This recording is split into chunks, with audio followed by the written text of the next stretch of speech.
could not meet the new situation after World War II. The surrealists, the dataists, the psychogeographics. For example, in Japan, there was this phenomenon of the Godzilla monster, and the Japanese made a big exhibition about the whole Godzilla meme, and they really celebrate Godzilla as a big, serious form of art, because after the blasting in Nagasaki, they really saw that as an expression of deep subliminal needs. They need to wait a minute. Are you saying that this is when did the Japanese appreciate this? No, wait, are you talking about in the 50s when Hollywood put out King Kong, the Japanese immediately said, oh, that's about us. That's what happened at Hiroshima. Is that in the 50s, or is this a bunch of art theorists in the 1970s saying that? When is this appreciation happening? No, I think there was a big exhibition, I think it was 2011. And it was exhibiting all these movies, science fiction movies of the 50s. No, the Godzilla, specific Godzilla, because in order to survive... They were celebrating, like what, Roxy, let's get it clear. Are they celebrating the director who made Godzilla movies? What a genius. He was showing us 50 years ago what the Americans did to us.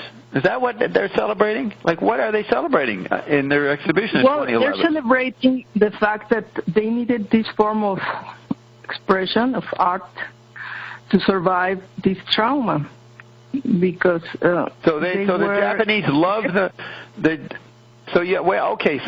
actually weren't made in Hollywood. These monster movies are made in Japan. So they're celebrating the fact that the directors in the 50s in Japan came up with the right kind of movie to assuage the tensions and anger of the Japanese consumer, right? It helped the Japanese understand what the Americans had done. Yes, it was a big therapy for the people, like to see all this blasting of the blasting of the environment, and then the happy end is just going back to normality. That's right. You should see Carol miming what the monsters, what she thinks the monsters did to them. She's grabbing at her throat and throwing her body around the room to mime the monster throwing the human chemical bodies in 1955. So you're saying it's funny because Ion also said Godzilla is coming, so he's also making a reference to this big blasting of the environment. That's right, the huge one, the big one, the EMP disaster. Let me just see, is that you, Bert? I just unmuted. Is that you, Bert? Yes. Okay, very good. Are you coming early, or is this when you regularly can make it? No, this is early. No, it's an either-or, Bert. Are you coming earlier than usual? Yes. Good, thank you, because I requested You blew your first question, Bert. You're a yes man, Bert. Cut out this yes man. It's going to be a tough night. Yeah, okay, Bert. So do you listen a bit before you come on? Have you been listening for the last hour or whatever? I listened for the first hour. Yes, I listened for the first hour. What time do you get up in the morning on your Saturday morning? You get up at 4 in the morning to hear us? About 4:30 or 5 o'clock. But today it was 5 o'clock. Right, so you get up. So you missed the music, you missed the very beginning, but you hear me and Carolyn talking about Carolyn Guertin. Did you hear that part? No. I got up an hour ago, so I heard you right. You started with Roxana. Oh, okay, good. All right, so now you're here, and do you have any... I'm reading this very good essay that sums up what we've done with Zappa really well and pushes it into what we find is important in Zappa. Is there anything you want to say about anything, get off your chest from last week or something before, right now, or do you want to do it later? I'll do it later.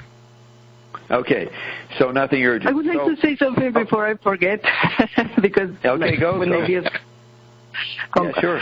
Yes, for example, the readers saw also the influence of all these horror monsters and science fiction.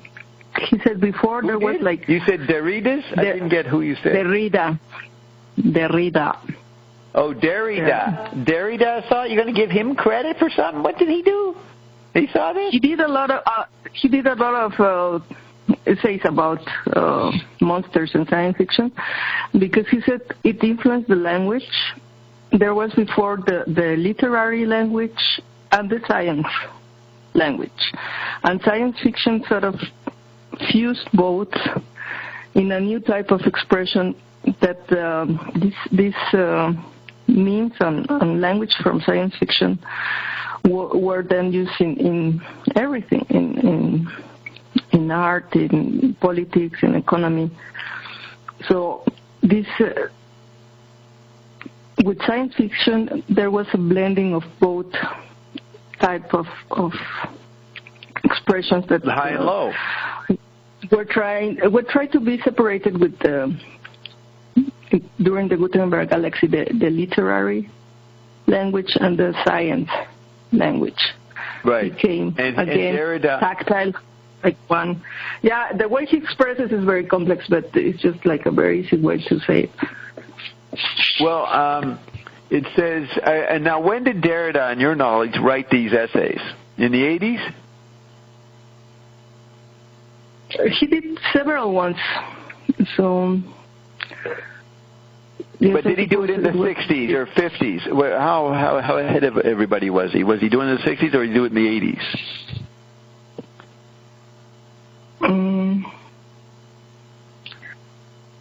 I'm not sure, but because he wrote in different books and essays about these topics of the monsters and the science fiction.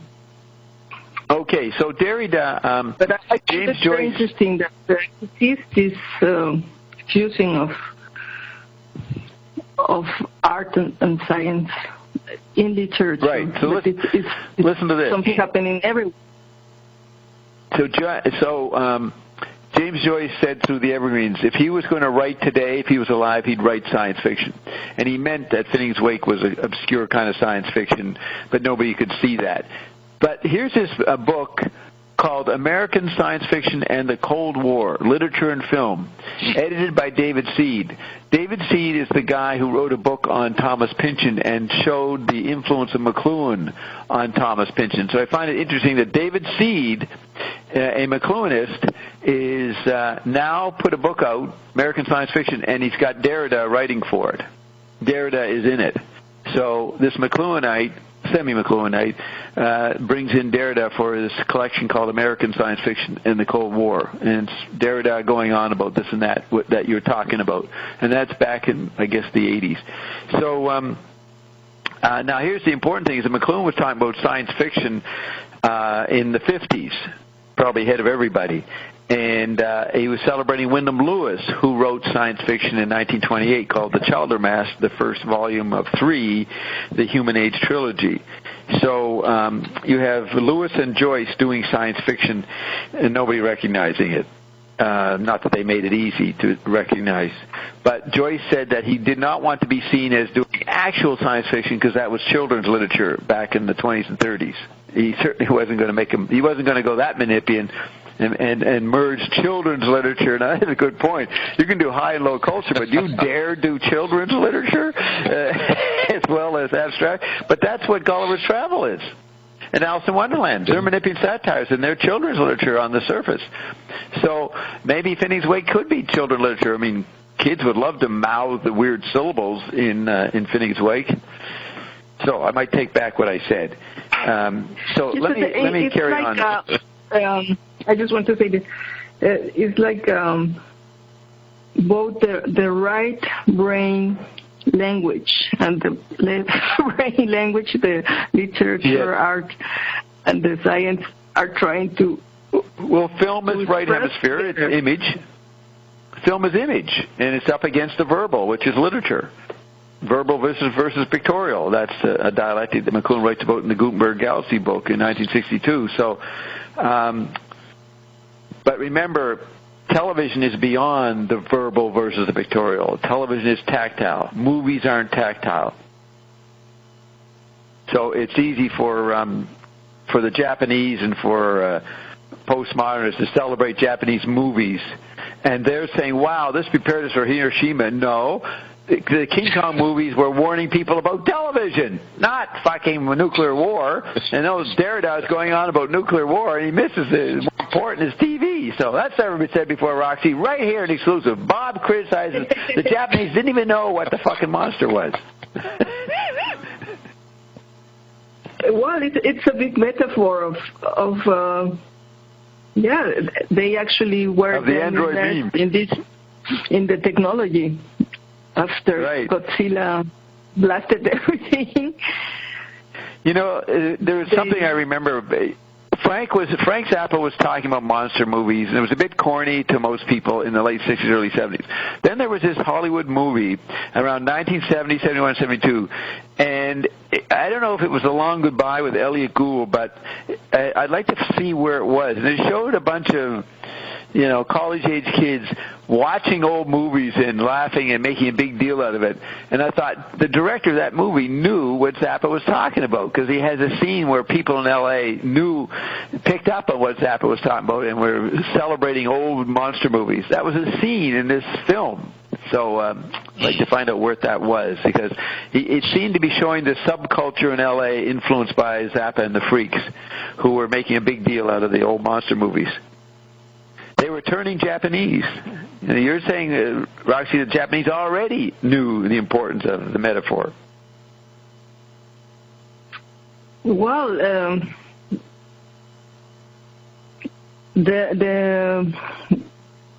it's very interesting how they were blasted, and then all these Godzilla films were made as a type of therapy. And the happy end was always returning to normality.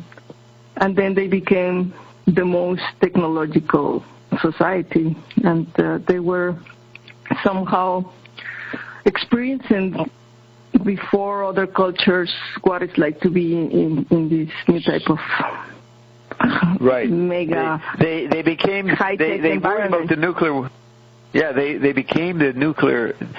They didn't know they were going to become monsterized by the high-tech world that they would adopt rapidly. And so they rearview mirrored it and thought it was nuclear war that was going to threaten them. They didn't recognize television, which was the precursor of the high-tech world that was coming to the Japanese. The Japanese didn't know they were tactile. That was the real Godzilla was to come. With the Bobzilla, Iondom. And Iondom does brag every now and then as if it is a Godzilla operation. So that may be why we will be blasphemed later. So let me read what McLuhan says. I found this. I think you're going to find this essay really good, useful. And its subplot is, this is what Frank was responding to. So, art provides the training and perception, the tuning or updating of the senses during technological advance. Then McLuhan says, this reminds me of another event, October 4th, 1957, the date of Sputnik, the date when a man-made environment went around the planet. I think of technologies as extensions of man, of our bodies, of our faculties. I'm not sure what Sputnik is an extension of, but it may be an extension of the planet itself. Now, here's McLuhan. He's talking to an audience, to a bunch of students, so he's a bit more conciliatory. Where if he wrote this, he'd say the Sputnik is an extension of the planet. But here he's going, I'm not sure what Sputnik is an extension of, but it might be an extension of the planet. He's being cool with the students. He's being low definition. He's not being hot and saying it is an extension. So just note how he says his main ideas differently to different situations as a performance artist. So it may be an extension of the planet itself. In effect, however, by putting the planet inside a man-made environment, nature ended. Everything that was called nature in preceding centuries ended at that moment. No, I'm not. And instead, the planet became an art. It's right here, Carol. Where else is it going to go? When you bend forward, you end up spitting. Nobody. I'm not spitting, Bert, am I? You don't hear no spitting. I don't hear spit. But they don't hear maybe a visual. Thank you for not supporting Carol. I know you live in fear of Carol, and you would support, but you're being honest. Yes, Bob, you're. Will you forget about your it, Carol? S's and T's. Yeah, I don't care. Hey, who gives a fuck? Nobody's listening. Doesn't matter. We're bleeding edge. It's fucking, and we're a hole in the wall. No, rock and roll Bob, song. no, it's the optics that matter. It's all about ear the ticks, optics. not optics. Ear ticks. Ear ticks, not optics. The earwigger. Okay, I apologize to everybody who's irritated by my spitting, but I can usually tell. I have my own gauge of how bad it is. Okay, everything that was called nature in preceding centuries ended on October 4th, 1957. And now talking about a Godzilla, that's when they were making the Godzilla movies in 57. And so it was wiping out everything. Okay, not just cities. And instead, the planet became an art form, an ecologically programmable environment. Now, this is right at the time they put Elvis in fucking military. They blasphemed Jerry Lee Lewis for marrying a 13-year-old, which is normal in Southern culture. They didn't recognize that. He thought he was doing a good thing. I'm marrying her. Anyways, they just wiped out rock and roll in 57, 58 as the environment became programmable. Ecological dialogue began at that moment and has continued to increase in volume and intensity. I really think that might give certain additional point to the title of today's talk, quote, Art as Survival in the Electric Age, unquote. If Sputnik indeed transforms a planet into an art form, then we are living art rather than nature from now on. We are living art, Carolyn. Doesn't mean that we're living art. No, we are art. We are artificial. We are different. We are synthetic. We are virtual. We are not natural chemical bodies anymore. And chemical body is just the effect of printing press on knowledge of what the bodies are, because they had different ideas what the body was. So is art chip body, digital body? And chemical body. The whole range of what the anthropomorphic physical. Uh-huh. What humans think they are is art now. Wow. It's programmable. And this is what the conspiracy theorists and some of the intelligence and the tattooing and the piercing. That's low culture expression of that. But that's why everybody naturally wants to do it. They know their body is art form. Yep. And then that's 50 years after the fact. It's like we've moved into another level where the body is not art form anymore. See, I'm always going to go past McLuhan because we're well past what McLuhan's talking about, but people haven't caught up with McLuhan, so we do McLuhan. But the body is not art anymore. It's not even here. But 50 years ago, it was still here, and at best was a programmable art form. And that's why drugs took over in recreation and in medicine, programming the chemical body. So he says we are living as art, but he says we are living art rather than nature from now on. But instead of making the news or programming the press, we have to now remake the world and program the planet. And since Sputnik, we are located in the global theater in which there are no spectators but only actors. Then he says, a little boy. Now, what's good about this lecture is that it's conversational. McLuhan's a little informal because he's just talking to students in the classroom. A little boy, when he took his first airplane ride, said, quote, Daddy, when do we start to get smaller, unquote. Then McLuhan says, I don't know what his daddy said on that occasion, but I think he might have paused. It took me quite a while to puzzle that one out. You never see McLuhan saying, it took me quite a while to puzzle that one out in the middle of his essays or his public speaking. But he's being more informal to the students here. He's being a human being, right? It took me a little while. He never took him a while to puzzle that out. That's bullshit. It took me quite a while to puzzle that one out. But I ran into a parachutist one day. Look at this. I ran into a parachutist one day, and he told me that when you jump out of a plane, you are very tiny, and you grow bigger and bigger as you approach the Earth. There is no figure-ground relationship in visual space. The enclosed space of the airplane cabin is static. It's visual. Visual space has very peculiar properties, one we take for granted, even though they belong only to one sense, the visual sense. Visual space is continuous, connected, homogeneous, and static. That's the cabin on the airplane. All the other senses make spaces that are quite different, totally discontinuous, non-homogeneous, and dynamic, whether it's a sense of touch, smell, hearing, kinesis, or any sense whatever. There are many spaces formed by our many senses, and all of these spaces are totally lacking in the character of visual space, which is only continuous, homogeneous, and static. He doesn't say only, he just says which is continuous, homogeneous, and static. So the moment you jump out of the plane, you jump out of visual space into a live dynamic space in which you have a figure-ground relationship. In the static enclosed space of the cabin, you have no figure-ground relationship whatever. Anybody, are you still here, Roxy? You here? Yes. Everybody's here? Yes. So the tininess doesn't make any sense, though. Tiny, it's all relative. You're big to yourself. You're never tiny. himself. Was he joking or something? Yeah, is Marshall nuts? No, he always quoted this line. He just say, the kid was right, or the kid understood when the kid said, when do we start to get smaller? All right? Now, from his perspective on the ground. What's great about this essay, this is the only place in the whole world where he explains what he's talking about. He never explained the joke. Here he is. Now, I don't know if it makes any sense, but there's something different. When you jump out of the cabin, you're no longer in this visual frame. You're floating in space. There's no up or down, and you're in relation to the ground. I don't know. You begin to change how big you think you are. Don't. Well, how about when the kid is looking My at you? My hand in front of me will always be the same size, no matter if I'm jumping out of a plane or not. When a kid is standing on the ground and watches a plane go up, the plane, as it goes further away, gets smaller. Yes. He's talking about that. The kid thinks he's going to get smaller. Right. Well, McLuhan's doing a lousy job explaining it. It's ridiculous. Okay, good. All right. Sorry it didn't work, Marshall, but good try. Okay. So then the next paragraph. When the ancient Greeks invented visual space by a very peculiar look at that. He goes, by a very peculiar technology. He never says peculiar technology. By a very peculiar technology called the phonetic alphabet, they fissioned off the visual sense from the other senses, abstracted it from the other senses. And this was done because the phonetic alphabet is phonemic. You don't know what phonemes are, Carolyn, and you don't know what is going to be said next. Nobody does. The only alphabet in the world that is phonemic, not morphemic, that is, the bits of the phonetic alphabet have no meaning. They're phonemes.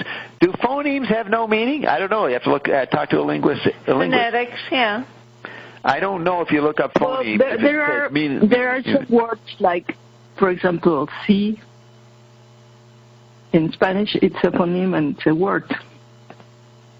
The letter C? No, there are sounds that are phoneme. A phoneme can be like a word. C, S-I. S-I is yes. And you're saying that's phonemic because you go by the sound? No, that there are some phonemes. They're like words that are composed by just one phoneme. Right, and they have meaning. C means yes, right? Yes. He's saying that phonemes don't have any meaning. Now, no, for example. McLuhan always plays. What? No, it's another phoneme. No. No. It has meaning, though. He's saying phonemes don't have meanings. You just know that any specialist listening to anything McLuhan says, from the specialist's point of view, says he's talking nonsense. Phonemes do have meaning, but who gives a fuck? He's trying to show something new that's difficult to describe, so he has to use fallacies. He said to Woody Allen, you think my whole fallacy's wrong. McLuhan is talking fallacies, but they make sense in relation to other things. So watch this. And this was done because the phonetic alphabet is phonemic. It's the only alphabet in the world that is phonemic, not morphemic. That is, the bits of the phonetic alphabet have no meaning. They're phonemes. All other alphabets in the world have meanings. The letters have morphemic meanings. The technology of the phonetic alphabet had this amazing result of fissioning off the visual sense and giving us what is called rational space, Euclidean space, continuous connected space. This is also the satirical part. The rational space has no meaning. It's based on letters that have no meaning. The symbols, A-E-I-O-U, abacad, they don't have anything in nature to relate to them. And it is useful to know this, says McLuhan, because today, in the electric age, the simultaneous character of information moving at the speed of light assails from all directions simultaneously as we hear from all directions at once. We do not see from all directions at once, but we hear from above, behind, sides, below, from all directions simultaneously. Now, McLuhan in 1973 has been saying this for 20 years. He comes to his students 20 years later, from 1953, and he starts saying the same shit he's been saying 20 years. You talk about slack. This guy hadn't thought a new thought in 20 years, but he did relate it to whatever was happening, like Watergate. This is what we're going to see. He says, acoustic space has a peculiar property. It is a sphere without a center, or whose center is everywhere and whose margin is nowhere. This is the space of the vibes. the phrase, the vibes that was coming in the late 60s. This is the space of the vibes. See, he's relating it to what he said since 1953. He's now relating it to what a fad slang in the late 60s. This is the space of electric man. This is the simultaneous space of electric technology. Now, this space, needless to say, is scarcely compatible with the static, continuous, connected spaces of the visual civilized man of the past 2,500 years. Now, any Zappa fan that's listening, Kevin Curry asked me, Ben Watson got it wrong, emphasizing Adorno. Bob, if you can present Zappa in a McLuhan context, you got better chance to get it right than using Adorno. So for those people who don't know why I'm talking McLuhan, we've done 60 hours. It's time to bring in a concise McLuhan statement to show how this explains Frank. All right? So just an aside to the audience, whoever's listening to this. So back to the essay, or the lecture. McLuhan says, in the early part of the electric age, Sam Butler, now there he is being familiar, it's Samuel Butler, who did the famous book Nowhere Backwards, Erewhon. And so here's Marshall talking about him as if he's a buddy. Sam Butler, but he's actually, from the 19th century, Samuel Butler. In the early part of the electric age, Sam Butler, a biologist, to whom we owe the aphorism, quote, "It is better to have loved and lost than never to have lost at all." Lost? Carolyn got it. Like he likes it. Hey, Carolyn heard it. What'd you say, Roxy? You like that? Who's there? Who's there? Well, we don't know what you're saying. Loser? Loser. Yeah. Hoser? What are you saying? Carol's throwing up her head. She has no idea what fucking saying. What hoser? What is it you're saying? Spell it. Loser. Roxy. Loser. To my ears, it sounds like you're going user. Your L comes across. I'm not criticizing. Don't take this personally. I'm just saying how you sound with your accent. So you're saying Loser, loser, right, Roxy? Yes. You can nail me when I'm among the Mexicans. You can all laugh at my English accent when we get there, but apparently the English are the majority here. It is better to have loved and lost than never to have lost at all. That's great, eh? Yeah. So Sam Butler said that. But he also observed about which came first, the hen or the egg. He came up with the answer. Naturally, he says, a hen is only an egg's way of making another egg. So the eggs come first. Did you know that, Roxy? They solved the chicken-egg question. Sam Butler did. This putting the effect, now this is what it is about. Putting the effect before the cause is what we do typically, ordinarily in the electric time. So he's saying Sam Butler's 19th century, I assume it was in the 19th century, explanation of chicken age was totally resonant with the coming electric age where the effects precede the causes. You get that, Roxy? Oh, did she get flipped out? Roxy! No. Okay. No, but the thing are you pouting? Do you want me to play some electronic music, get you back in a good mood? There is no effect, no cause when everything is happening at the same time. There is no good point. No, that is what McLuhan's leading up to, because in Western Newtonian physics, his cause creates effect. That's normal Western thinking. So he has to alter that by saying effects precede causes. That's phase 2. But then phase 3 is everything causes everything, and to be paranoid, who thinks that everything's connected to everything, is the way to be, and you have to be. So yes, you're right. That's the third phase. Everything causes everything, and there's no... Be very afraid. Be very afraid, yes. But that's one of the things in taking your power back, that you accept. It's not like you thought before this has to happen, and then this happens, and then you get this. But things can show up instantly and in other ways without you worrying even how to manifest something. Exactly. Here's McLuhan preparing people for understanding ion. He's getting you used to the idea that effects come before the causes, and he's going to develop it here. This is what's great about this talk, is he fills out a lot of the stuff, gives you examples. But it is preparing people to understand ion. This is how Zappa, McLuhan, Joyce, Finney's Wake are prefigures of Iron Doom, right? Yes, Nobody else is saying always. Everything is happening at the same time for no reason at all. And then there's the neutrino level. It's not happening at the same time. It already happened. So where are we if it already happened? It's not even happening simultaneously at the same time. It didn't happen, basically. It already did. We showed up too late. Which is what Ken Kesey, in the Kool-Aid acid test, Ken Kesey and the pranksters would do acid. And they'd always get to this intense point on the acid LSD trip where they were getting to experience the present. And they never could get to it. They never could get to feeling they exactly were experiencing now. You know, when Ian goes, right now. No, right now. No, that's not it. Now. They would get all hyped up on LSD. The frequency is too loud, so we need to speed up, he's saying all the time. Well, when you relax now, when you realize you're not going to be able to notice the present. You can't try to do it. You can't take acid or speed and make you speed up your brain limitless so that you can actually catch up to the big now that's happening. You won't catch up to it. And probably because it already happened. No matter what, it already happened.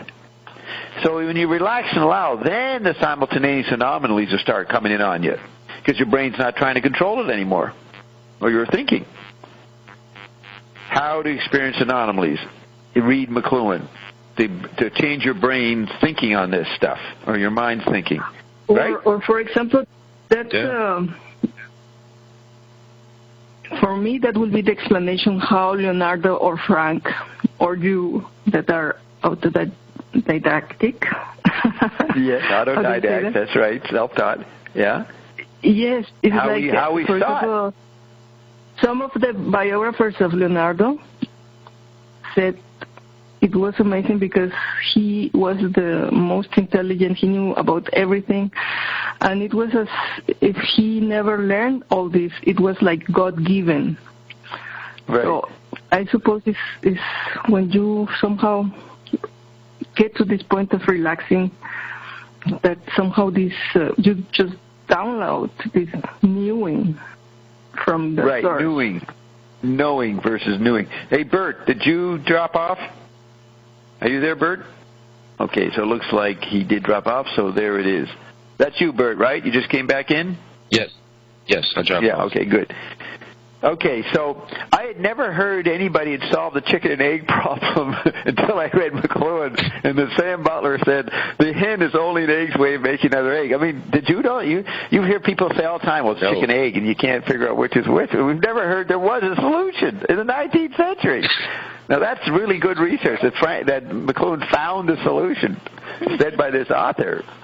But he's also the guy who said this never to have lost at all is a tragedy.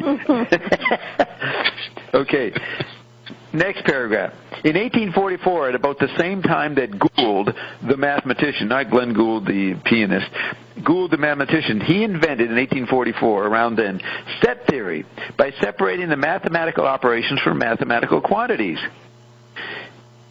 So at the same time as Gould did that, Edgar Allan Poe, the great innovator in the arts, and look at that, he's calling Poe the great innovator, separated the poetic process from poetry. So just as this Gould guy separated mathematical operations from mathematical quantities, Poe separated the poetic process from poetry. This was his great breakthrough, says McLuhan, and it was of instant effect on the French symbolists, that's Baudelaire and the Flaneurs, and the French poetic activity of the period. Baudelaire translated Poe, or some of him, and took on this idea of simultaneity that if you want to write a poem, you have to start with the effect and then look around for the causes.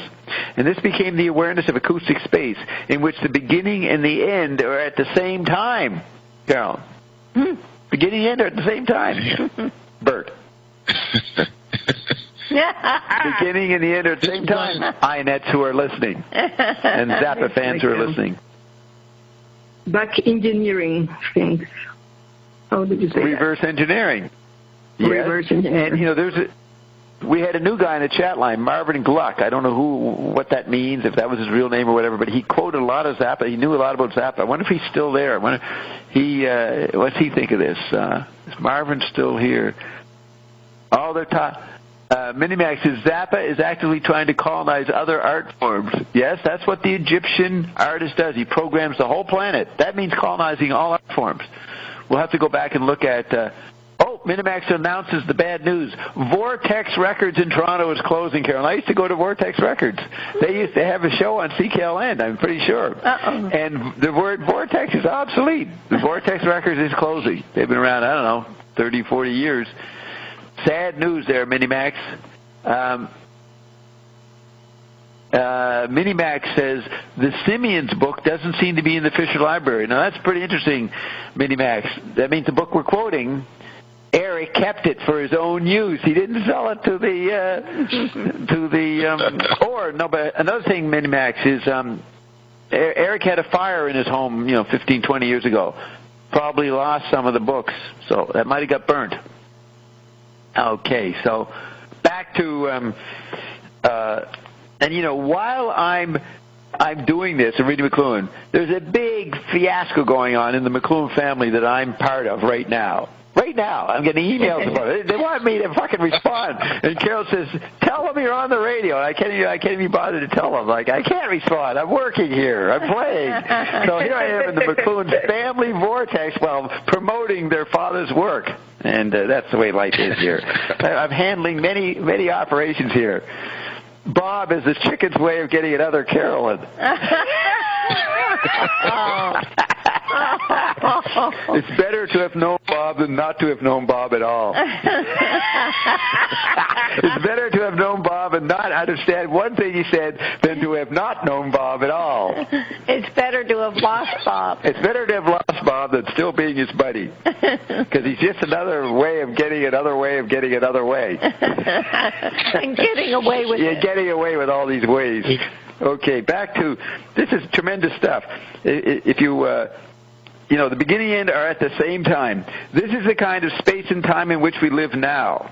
Now, Ian is saying that's the way we've always lived, but our cortex and its fucking products, its mother of inventions and necessity, fucked up our brains, and the old brainstem would refuse to acknowledge anything. It just kept fucking arguing and fighting and beating people up.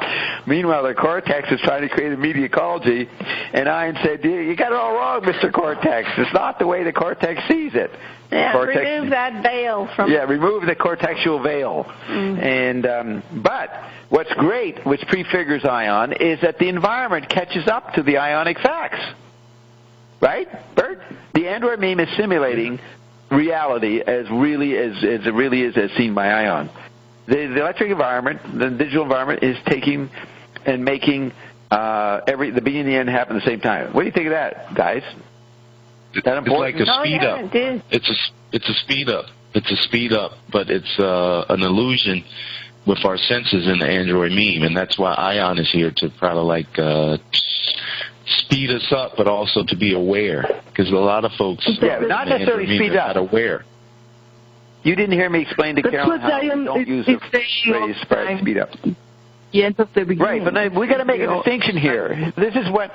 No, you got to say it better than that. We're not speeding up anymore. For the chemical body, the chemical body's gone, Bert. It got sped off. It's not even on the track anymore, all right? It got ghettoized and put into a morgue. And so it's the Android meme that used to speed up, but it's not even speedy anymore. It's neutrino. It's already happened as far as the chemical body is concerned. Okay, so look, everything already was happening somewhere, not in nature, not in the universe. It was happening in our middle kingdoms of humans, whatever humans were, and they can be any form. So something was experiencing everything all at once, right? The something, which is our deepest self, the thing that can make these environments. But what's interesting is that our stupid cortex, I assume, made these technologies, and these technologies are getting close to what is the fact for the unknown consciousness, the mystery being of humans, and post-human and non-human. See, so Ion says the chemical body will merge with the chip body. Ion is always mixing up what technology has arrived to. So when Ion says there is no time and space, there is no time, he can be talking about the McLuhan world we've been living in, or he can be talking about some metaphysical reality of being that we actually experience at the deepest levels, which makes us eternal. You see, there's two levels going on. Now, McLuhan talked about in the medieval period they would write exegesis and explanations of the book of Scripture, but with people like Francis Bacon, they started to analyze. This was the early phase of science, the book of nature. So nature would be an artifact created by the cortex, and so you got the book of nature and the book of Scripture. Ion comes forth to explain what the book of Scripture says, but mixes in what the new book of nature has arrived at, best expressed by McLuhan and Finneg's Wake, this artificial simulation of the no time. So there's two books happening here, the book of Revelation and the book of nature. And we're listening to McLuhan to update the book of nature, saying that the word nature doesn't apply to when life becomes a new nature, a second nature, where it's just art. Are you getting the distinction? What'd you say, Carol? Wow. Yeah, is that neat? Yeah. You guys getting this? When did you figure that out? Well, it's written up in my 1995 essay up there for Andy. The difference between first and second nature. But I haven't had much opportunity to talk about the book of nature and the book of Scripture. I mean, I'm thinking about reading about it for 40 years, but, I have dumb people around me, and they don't evoke this stuff. This is why I like Carolyn Guertin. She's evoking good stuff for me because she's saying intelligent, up-to-date stuff. That'll get me going. But Dr. Dean didn't say nothing to me for 30 years, so she wasn't fucking helping. Yeah, she's too busy acting out her destiny of being the Sistine Chapel breakthrough and all that, But it took till Roxy to show up to fucking actually interview me one-on-one about these issues, right? So Roxy did a good is good at what? That's the homework. What, Roxy? Yes, Roxy. She had been trained by the German professoriate over there to at least begin to realize the implications. No, but as you were talking about the book of nature, I was thinking how since antiquity, people thought God was talking. There were these books, the Revelation and the book of nature was the way somehow God was still communicating. Yeah. And for example, all the catastrophes in nature and, for example, some monsters appearing, like people that looked like some type of animal or that had some deformation. That was like a sign of God that there was something wrong, that there was some sin or something. Well, let me just say this. Hey, let me respond to that. McLuhan points out, and other people, that in the medieval times, Middle Ages, the scholars saw everything as a symbol of God. All nature was a symbol. Yeah, God was named in the book of Revelation in the Bible, but the book of nature was one step removed. It was the mirror, the art of God. Is that what you mean, Roxy? The book of nature is the art of God. And for example, in the Bible, is also this the flood and the epidemics and all these things that were God sent to express His anger with humans. Right. And that's where things were symbolic. Everything was based on a contract with God. After everything was based on a contract. The nuclear blasting and this new meme of the dictator that wants to conquer the world that came from the Nazis. Right. People retrieve this and replay these monsters and the flood. Right. Like Armageddon. We did something so wrong that there must be some. What did we do? How That's actually what happened 1,000 years ago. Do you know that because God did not communicate a dramatic ending in the year 1000 A.D., this is what the Eveready said, that the people felt we did something wrong. We weren't worthy of being smote by God. So they destroyed all the universities. They destroyed secular education. And they say that Bologna was the first university, it's about 1100 A.D., in Italy. But that's what it really was. It was the only one left over. There were all kinds of universities in the medieval period, and they failed to bring forth the millennium. And then the Evergreen said, "This is what will happen in 2000." A lot of people are waiting for some cataclysmic thing to happen, and because nothing will happen, there'll be a big backlash against science. And they said it will go on for about 5 or 6 years, so that'd be 2001 to 2006. Damn. And the Evergreen said that technology will continue to be rapidly, tsunami-like fucking producing itself, and people, after 5 or 6 years of saying we've got to stop all this technology, they'll realize they can't do it. So you look at the first term of George Bush Jr., anti-stem cell research, anti-science. That's what the Evergreens predicted. The anti-science image that the Bush administration had. Did you know that, Bert? Do you remember that? Yes, I do. That was Bob, the Christian Bible. Yeah, go ahead. What was that that stemmed the? You said 1001 A.D. What was it that? Can you say that again? What the Evergreens told you that created this backlash? Well, people thought it was, back then people could read a little bit, very little, and the ones that could read, they're very superstitious, like Roxy's saying. They saw God was punishing them or praising them based on what they wrote or what they saw and how the village went and whether they got wiped out in the harvest. All this was God constantly communicating through nature. So everything was symbolic, based on a contract with God. If we do this, you'll do that for us. That's what is quite constant in all religions, according to the Evergreens. So when they had saw this big number of thousands coming up, it's 1,000 years since Christ. This must be significant. God, it must be the second coming. They really had a big belief that something dramatic was going to happen. And nothing did happen in terms that they would recognize. Nothing happened, and they beat themselves up, and they destroyed the universities because they said we got too distracted with secular knowledge and didn't stay true to God knowledge, and we must pay for it.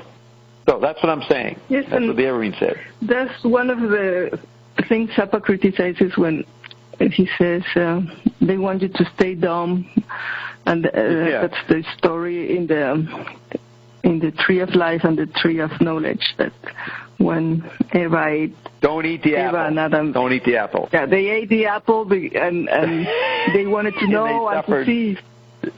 And then... Yes, and religion says that's a mistake. Look what happened. Fucked up, man. Don't eat the apple. So there is this... It's so amazing. The humanity wants to understand the glory and the power of God, but at the same time are afraid, because this trying to be like God is also sinful, and that's right.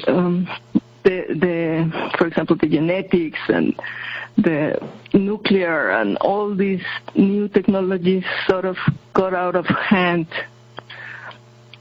And we fucked up. Now here's the thing: is that many fundamentalist Christians or just Christians or mystics or whatever, they thought that since World War II humans were fucked and we were going to get beat up, have an Armageddon, get blown up, and we deserved it, and we had not followed God's way. Well, it became a major meme in general, and so Bert, you talk about speeding up. The destruction of universities 1,000 years ago took a while.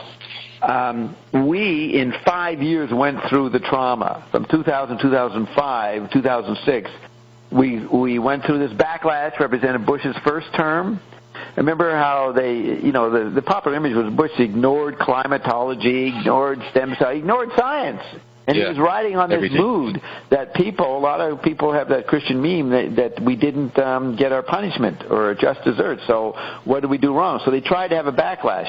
But by 2006, which is basically when Web 2.0 comes in, and then everything changed after it really changed things a lot with Web 2.0 and YouTube and social media, they call it.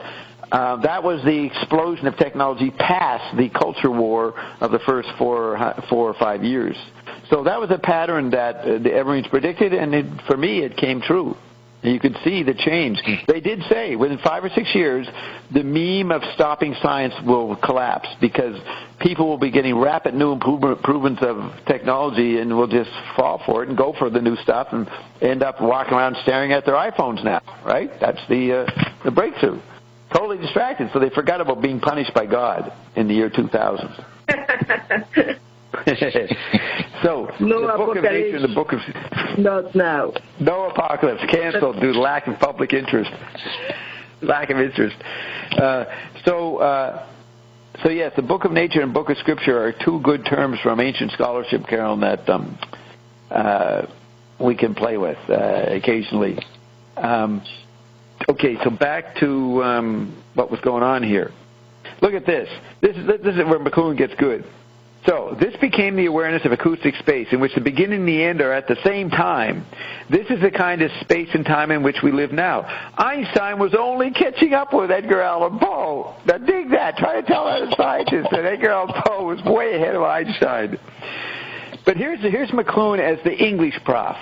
You know, he says, we've been wimping out for the last 50 years. We've let the scientist guys take over the Einsteins, and we've got James Joyce. We've got great guys who outdid Einstein, and I'm the only guy who realizes, says McLuhan, so I'm going to go forth and lay out how this happened, beginning with Edgar Allan Poe. Like he's bringing the team of art and writing and the humanities back against science, right, Carol? That's a subplot here. Within the division between art and science, which McLuhan didn't agree with in general, but within that fact, within literate culture, he was saying, well, fuck that. Einstein was a doofus compared to our guys. Einstein was only catching up with Edgar Allan Poe in the 20th century. The hour of slack. Yes, the hour of slack. Okay, Einstein. Okay, when Einstein invented space-time or relativity theory, that's when he was catching up with Poe. The poets and the artists are usually 50 years ahead of the physical scientists in devising models of perception. Now, the engineer says, fuck your artists. They're just a bunch of fags, a bunch of flanners wandering around looking at store windows and trying to have long hair, whereas we actually invent shit. We make new machines, so fuck you. So the engineers hate the artists. There was a big divide in the university culture. Maybe you saw that, Bert. The engineers hated the actors and painters. Did you see that, Bert? No. I was a job, so I didn't. What were you too busy playing football? You didn't notice anything, did you, Bert? No. What do you mean you didn't know? You didn't notice the fighting between the jocks and the pansies? In university. Yeah, in university. No, because I got along with everyone. I got along with everyone. Oh, Bert, you're talking. Don't bring in your personal experience. Of course, I got along with everybody. Everybody gets along. Yeah, we got along. But didn't you notice that other people weren't getting along, or were you too busy into your own narcissism, just happy that everybody liked you? Well, I was too busy in my own narcissism. Yeah, you have to admit that. Yeah. To be honest, yeah, you didn't notice that other people were not getting along. Did you notice it, Roxy? You being in the humanist end of it, you must have been spurned by the jocks and your own sisters who were athletes. Yeah. Bad memories. Bad memories come back. I was remembering there is a song, It's Like a Mold Down, I think, by Zappa. I was distracted thinking about that. You were thinking of a song. Well, okay, try to get back on. Do you recall in university that the engineers not liking the sociologists and the postmodern aesthetes? Do you remember that? The sociologists not liking the postmodernists? In university, in America, the engineer frat houses beat up the artist frat houses. The artists don't have frat houses. They just, I don't know what they do. They just go I didn't know that. Magazine. Oh, that's interesting. Yeah. Bert, do you know of this? Did you ever hear of this? No, not at all. I didn't even go to university and I knew this. Carolyn, did you? I don't think you even saw it. Did you, Carolyn?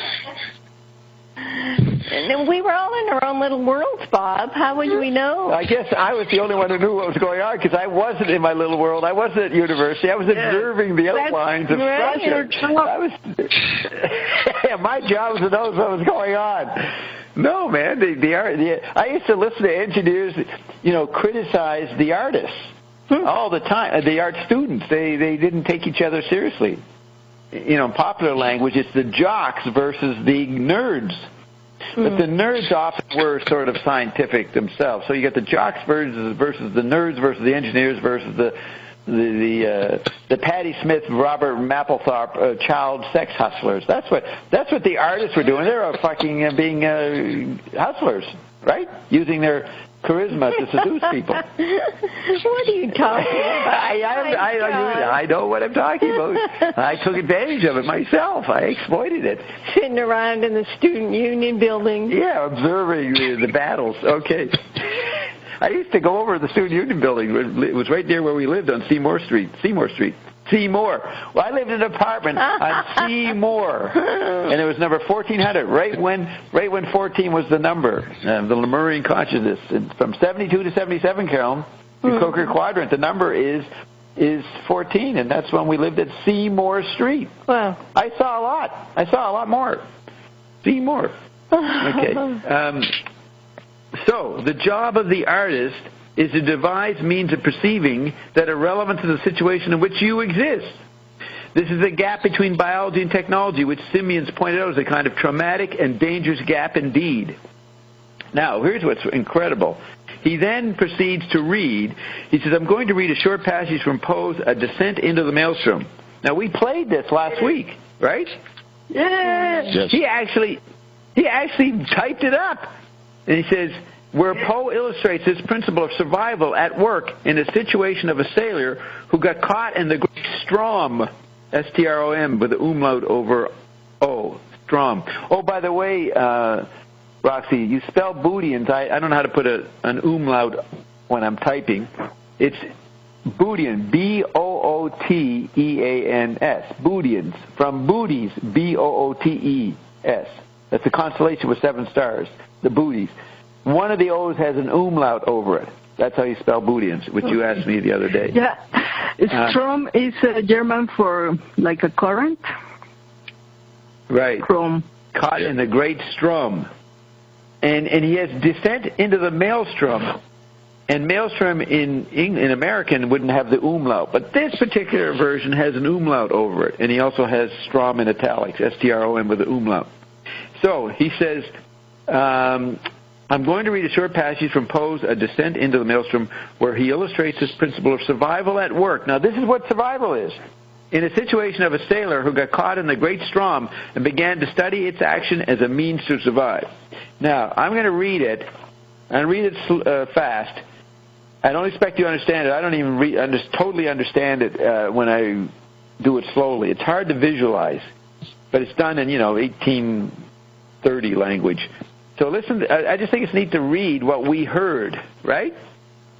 Yeah. Or did we hear someone reciting it? Wait a minute, we did hear someone reciting it. What am I talking about? We did hear it. It's very. I guess I've never seen it. I'm looking at it. That's what's different. I'm looking at it. I've actually seen what I heard. What, Roxy? Oh, it was good to read it, Bob. Replay it with Ophenel Kobab. Replace the Maelstrom. Yeah, Ophenel replays what he predicted. Now, this is part, I think, that we didn't hear. This is a segment that we didn't hear. I don't remember it. Okay, here we go. He goes, it was not a new terror that thus affected me, but the dawn of a more exciting hope. I vaguely remember that word, hope. This hope arose partly from memory and partly from present observation. I call to mind the great variety of buoyant matter that strewed the coasts of Lofoten, having been absorbed and then thrown forth by the Moscow Strom. By far the greater number of the articles were shattered in the most extraordinary way, so chafed and roughened as to have the appearance of being stuck full of splinters. But then I distinctly recollected that there were some of them that were not disfigured at all. Now I could not account for this difference except by supposing that the roughened fragments were the only ones which had been completely absorbed, and that's italicized, completely absorbed. I made also, then ... space left out. Then he says, I made also 3 important observations. The first was that as a general rule, the larger the bodies were, the more rapid their descent. Do that again. The first was that as a general rule, the larger the bodies were, the more rapid their descent. The second rule, that between 2 masses of equal extent, the one spherical and the other of any other shape, the superiority in speed of descent was with the sphere. The third rule that between two masses of equal size, the one cylindrical and the other of any other shape, the cylinder was absorbed the more slowly. ... There was one startling circumstance which went a great way in enforcing these observations and rendering me anxious to turn them to account, and this was that at every revolution we passed something like a barrel, or else the yard or the mast of a vessel, whilst many of these things, which had been on our level when I first opened my eyes upon the wonders of the whirlpool, were now high up above us, and seemed to have moved but little from their original station. Now, is he excited about the ones that are moving? Is that what the point is? Some are stuck and some are moving? Some of these barrels and objects?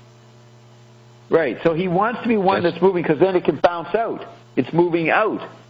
It goes down and then pops out, right? Something like that. I don't fully get what he's describing. Then he says, I no longer hesitated what to do. I resolved to lash myself securely to the water cask upon which I now held, to cut it loose from the counter, and to throw myself with it into the water. So he attached himself to one of these barrel things. The result was precisely what I had hoped it might be, as it is myself who now tell you this tale. I did escape, and as you were already in possession of the mode in which escape was effected, and must therefore anticipate all that I have further to say, I will then bring my story quickly to conclusion.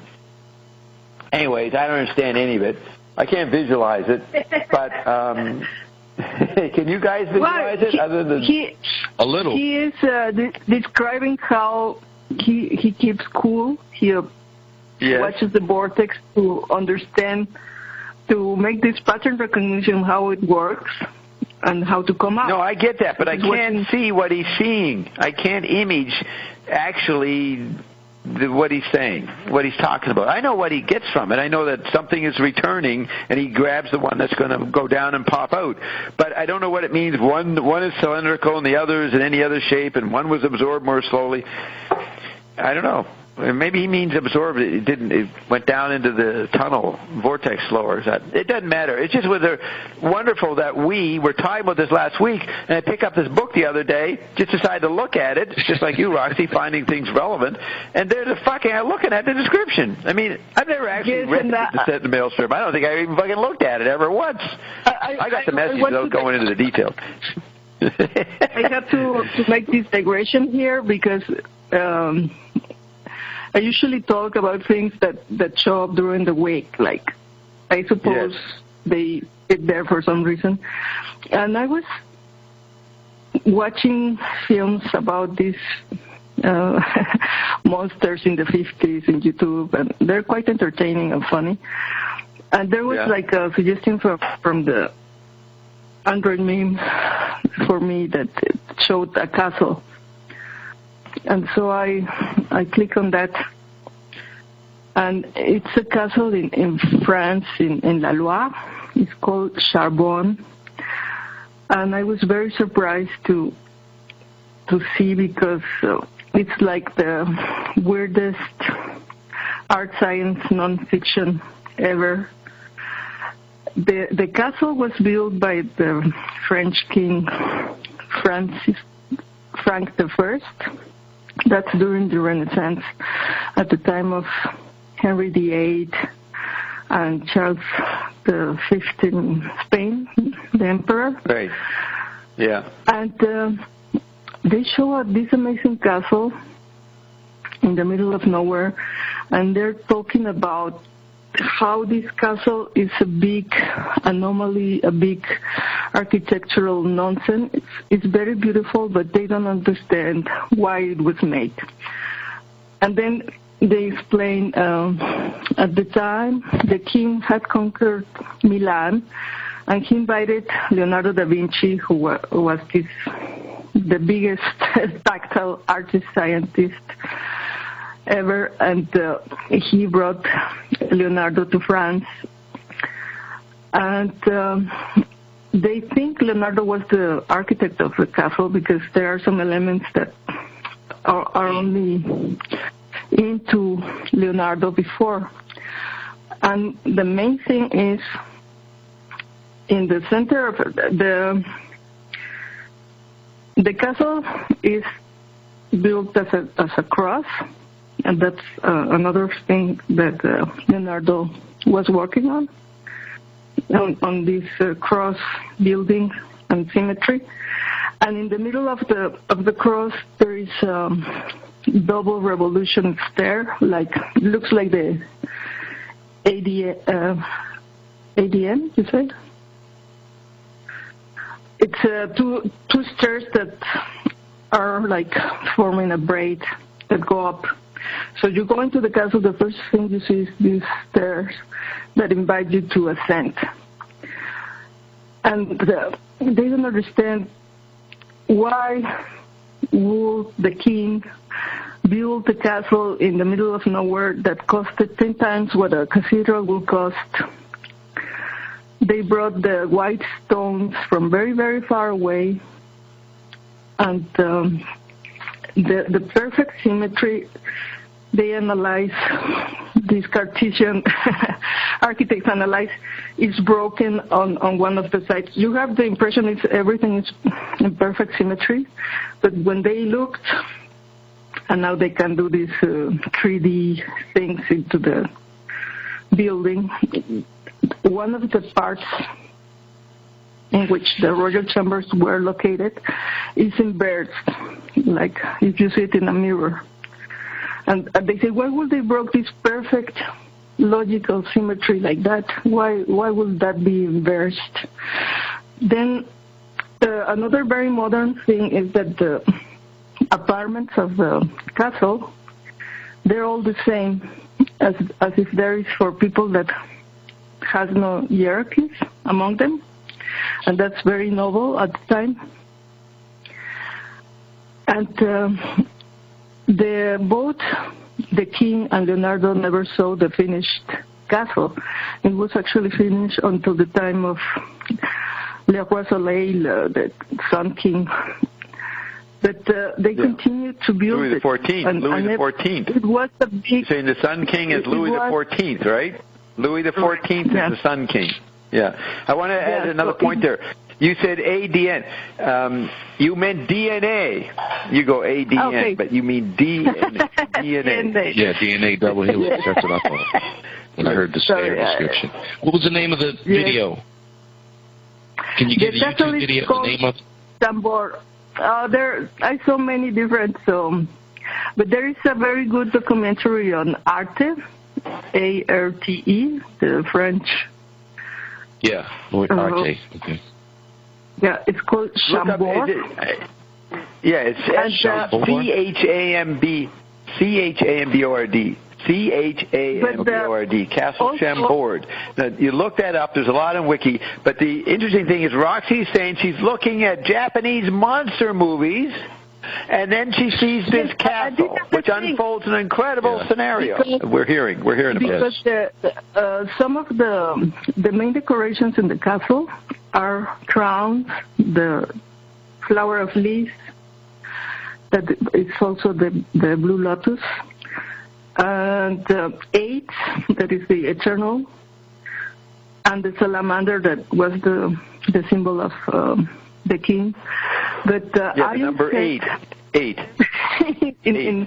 I just listened to that. Ion saying the salamander was like a symbol of eternal regeneration, because it can, if it loses its tail, it can regenerate. And the symbol of the king, in many of the representations, all the representations of the salamanders are different. He also Roxy, let me say something, Roxy, just so people find it hard to understand you. Roxy, in this castle, Bert, is the flower on the bottle of the RNA drops.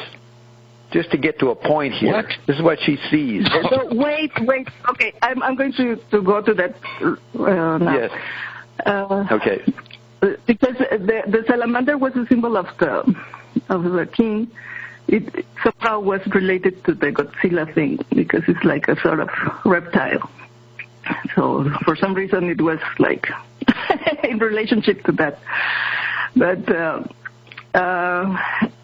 when I start to see the video, there is a painting of the king, and behind the king there is this tapestry, and I recognize, in the motif of the fabric, there is like a cartoon of the king with this crown that I see in the bottle of RNA drops.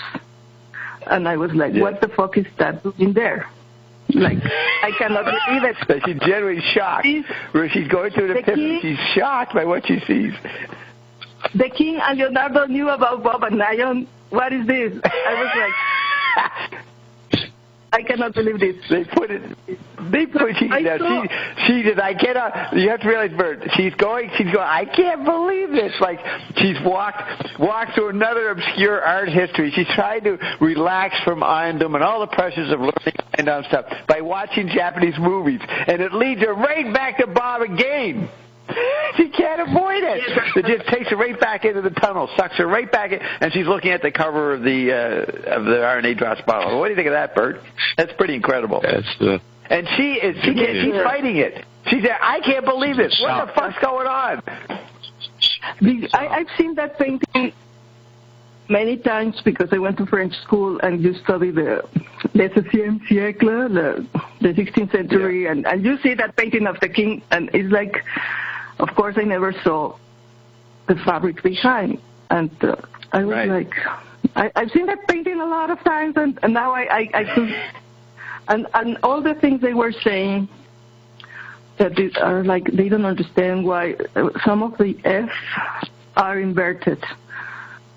And they suppose... The letter F is in Frank? Yeah. They have because, the letter S stands for labyrinth. The letter S, as in Sam, stands for the labyrinth. But the letter F just stands for King Frank, right? King Francis? Well, we suppose that. Yeah. And it's upside down. Say it was made inverted so that God will see it from above and he will see, oh, what a nice F. But, of course not. I suppose that's a marking for portals and parallel world links. Right. Because when you go through a portal, you go upside down. Now, Bert, the next thing she's going to tell you, I'm directing this, is in the center of the castle. You're not going to believe what's in the center of the castle. Describe that. Well, at the center of the castle is the stairs that represent the vortex, because for Leonardo, the vortex was the principle of life, and he wanted to build somehow the vortex into a building, and it's like a swastika or just like a cross that is going to be turned around.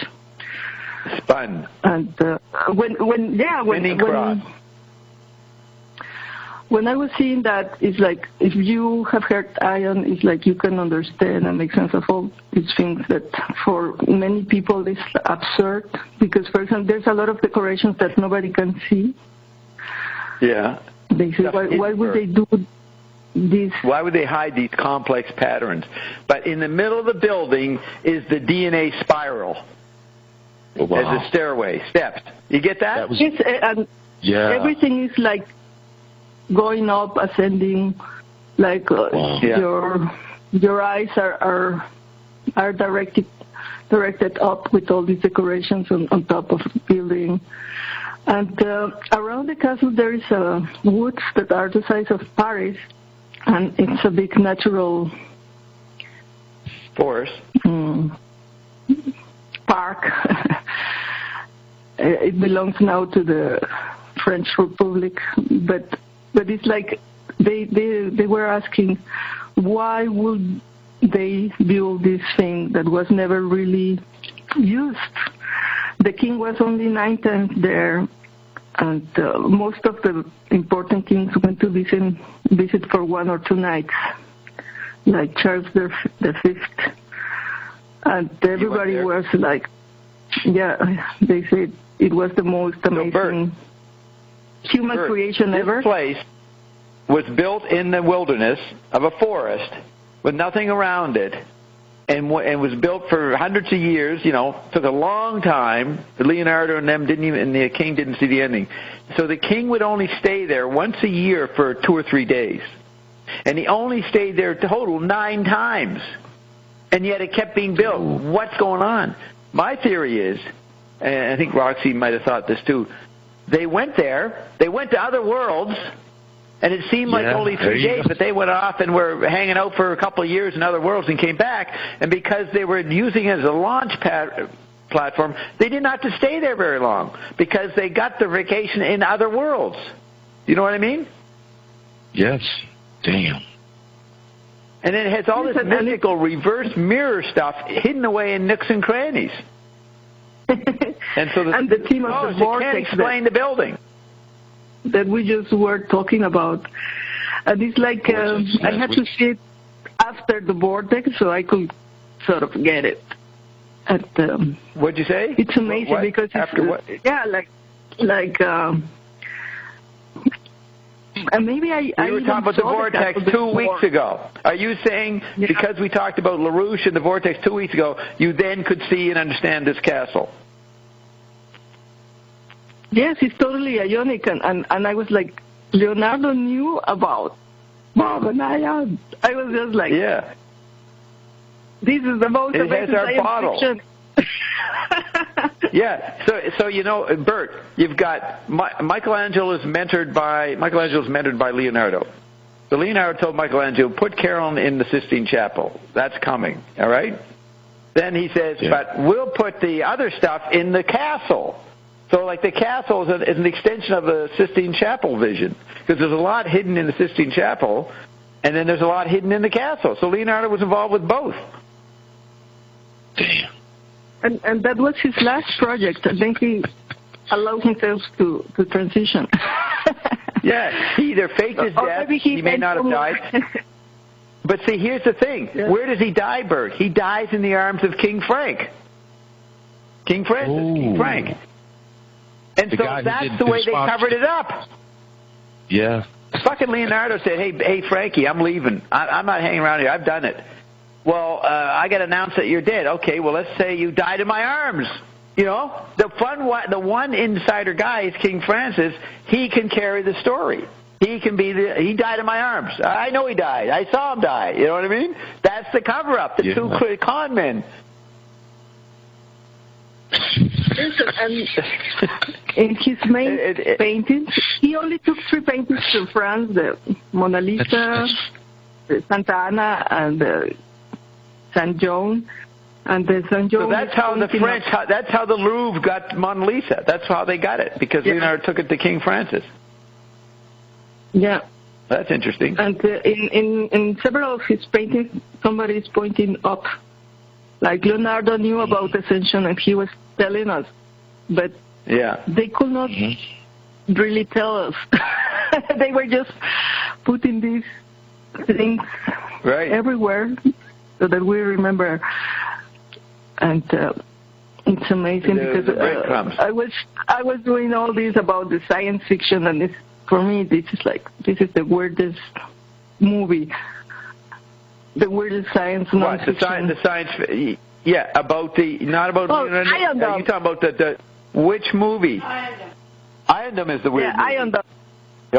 We are the weird. Oh yeah, we are. This Zappa said this movie for your ears. So what are we? This movie Iondom is for your co-anesthesia and your synesthesia, holopathically redocumented through the neutrino fuck. That's what the movie is, right?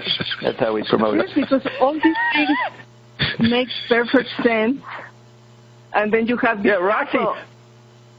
Right, Bert. She's reading all these critics and historians. The white stone is a limestone that is built by. Oh yeah, that's the other thing, Bert. Did you get that?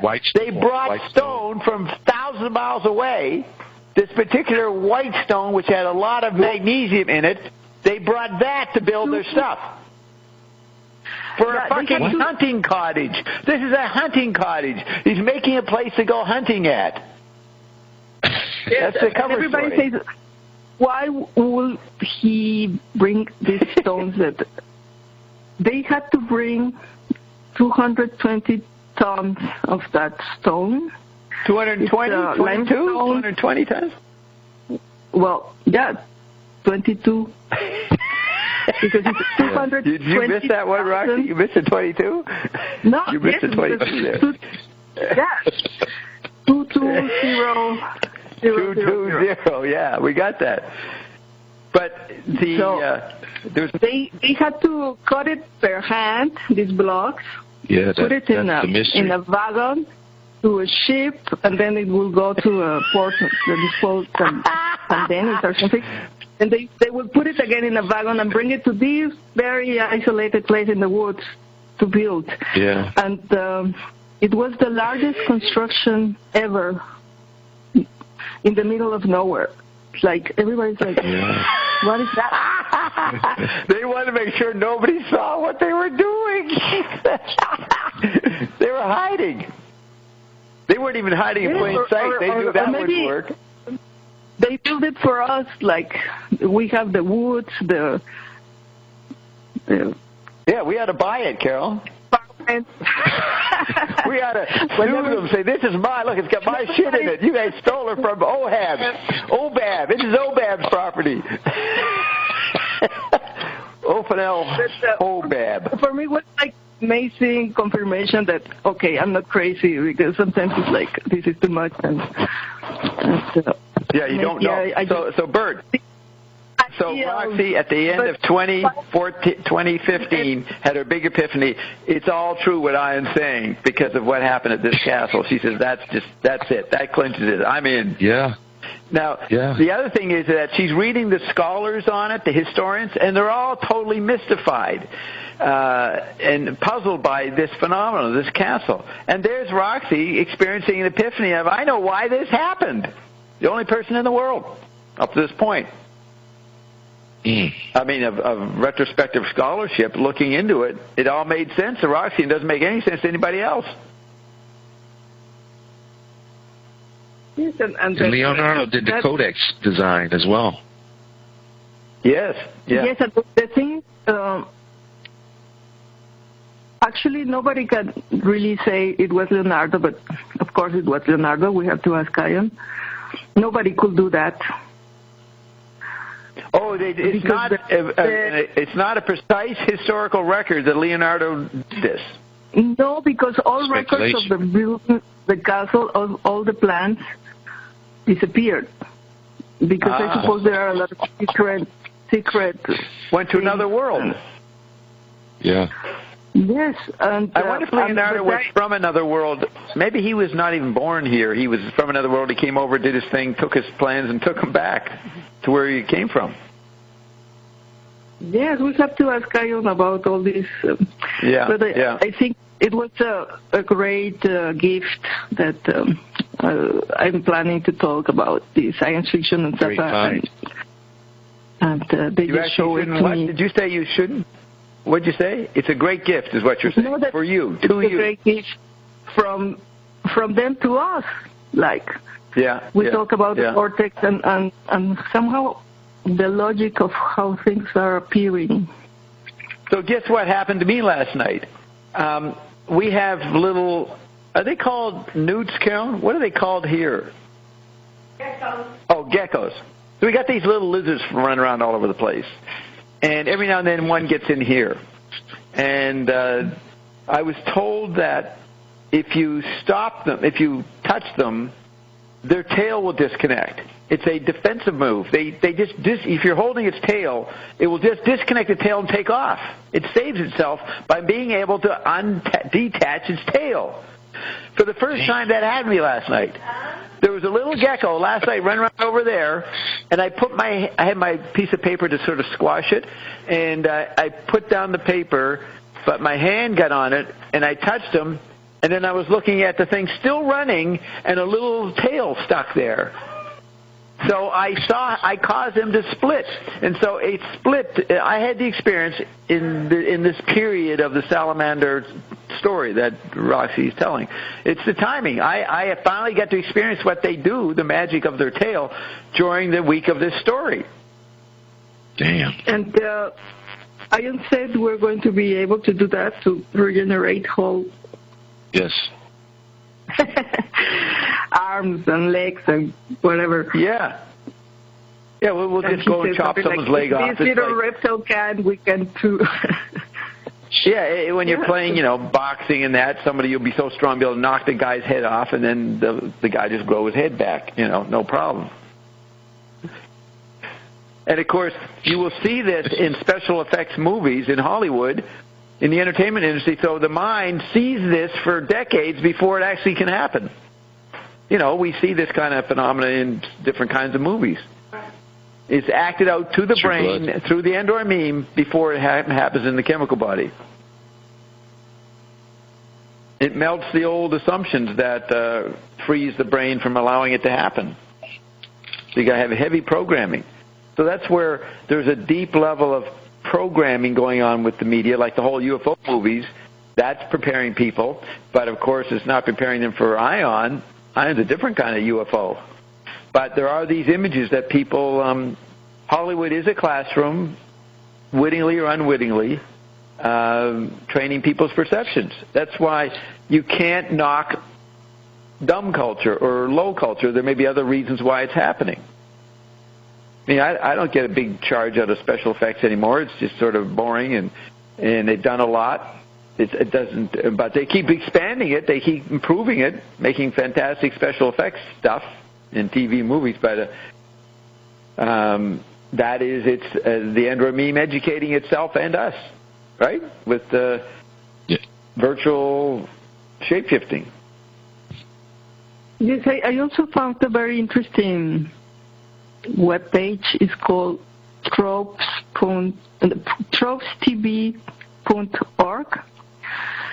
And it's like a Wikipedia of all these archetypes, memes, and cliches from TV and movies, and they are now expanding into video games and other types of media. All these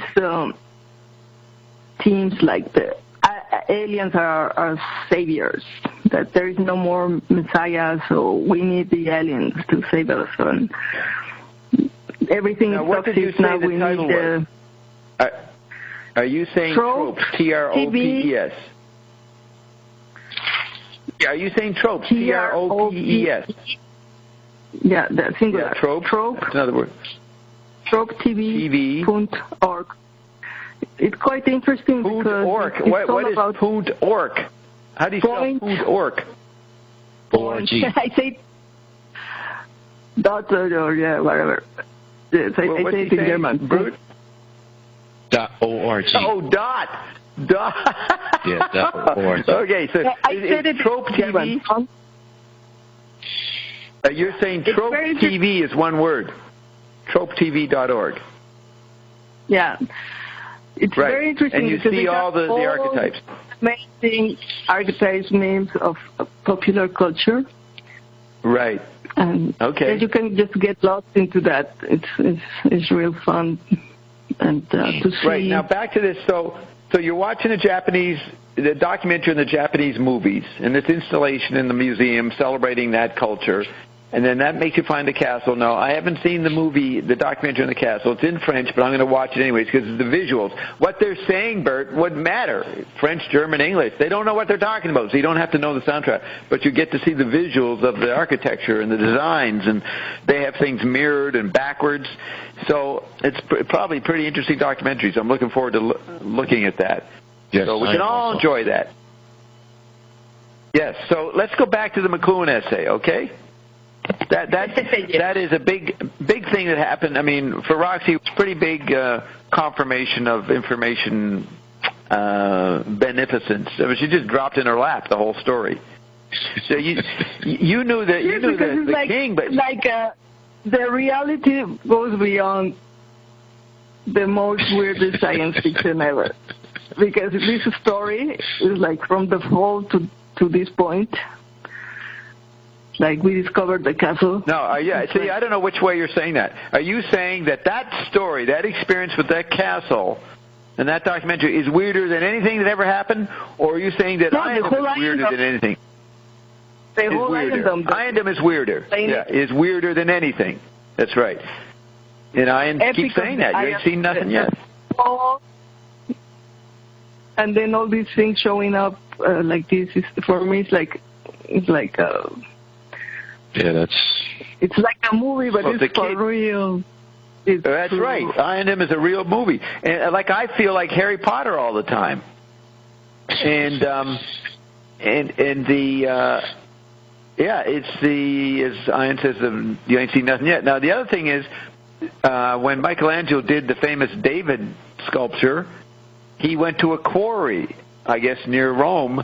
There was a special quarry, and other guys that attempted to carve David didn't work, and they threw the block of stone back into the quarry.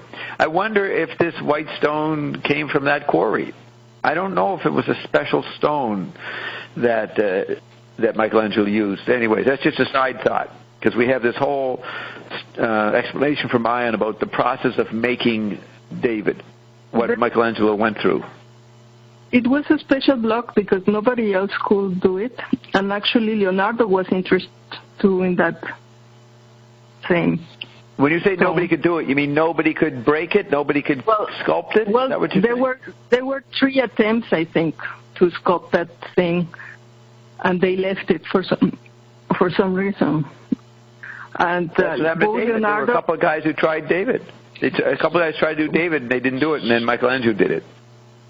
Yeah, but also Leonardo wanted to do it, and then Michelangelo went to do it. But it's interesting that I didn't get what Leonardo... you just said. What did you say? What did you just say? Leonardo did what? Leonardo wanted that block of stone he wanted to work on that. But at the end, Michelangelo got it. But it's for David or for the King of France? Which are you talking about? No, that was before the King of France. Yeah, you're talking about David. They were both. Michelangelo did David, and you're saying Leonardo wanted to do it. Yes, before Leonardo lived in Florence, before he went to Milan, before he went to Rome, and then to Milan again, and then to France. He was in Florence, and he also wanted that same block. But at the end, Michelangelo got it, so... Right. Yeah. Okay. All right, so I read that's a great story. We'll come back to that. So I finished reading The Vortex, The Maelstrom by Da Vinci. Maybe that's what the timing of this. We're doing The Vortex. We're talking about Poe. Roxy found the recordings last week. We heard them. And then I pick up this essay that I've read most essays. And, it's very rare for me to find an essay I haven't read. This one I didn't read before. And it's the perfect time to read it because it's describing the vortex, the maelstrom. But there's a lot of other great stuff in here. So it says, he reads the maelstrom, and then he says, the point being, he survived by pattern recognition. Now remember, McLuhan considers the third Copernican revolution is the time of pattern recognition, versus the second Copernican revolution, which is the time of Kant, K-A-N-T, and the first Copernican revolution was Copernicus himself. So there's 3 Copernican revolutions, and the third one is the one of pattern recognition, which comes in with the vortices. So he goes, the point being, the Poe sailor survived by pattern recognition. He perceived the action of the Strom, that there were certain objects which recurred and survived. He attaches himself to the recurring objects and survives. This is a parable of the artist's role in descending into the dangerous waters. And the Strom of which Poe spoke in 1850 was nothing compared to the Stroms in which we are involved at the present moment. So McLuhan being an alarmist here, Don Thiel will say, well, he's a bit of an alarmist here, saying we're in a bad situation. But we'll let McLuhan be panic McLuhan here. So he's saying we're in a whole bunch of bad Stroms right now. Poe hit upon the key to the electric age. This is survival in the electric age. Programming from effects in order to anticipate causes. So effects come before causes, but you turn that into a science where you see what causes are coming. The effects come before causes in all situations. The ground comes before the figure in all situations. So that when any new innovation occurs, people are always able to say, quote, the time is ripe, unquote, meaning the ground and the effects have come long before the causes. People say, yeah, the time was ripe for that. Ripe, R-I-P-E. Yeah. They're expressing in slang terms, or, popular numb wisdom, the doctrine, the effects come before the causes, that the ground happens before the figure. The effects are the medium. They're the ground, the hidden ground.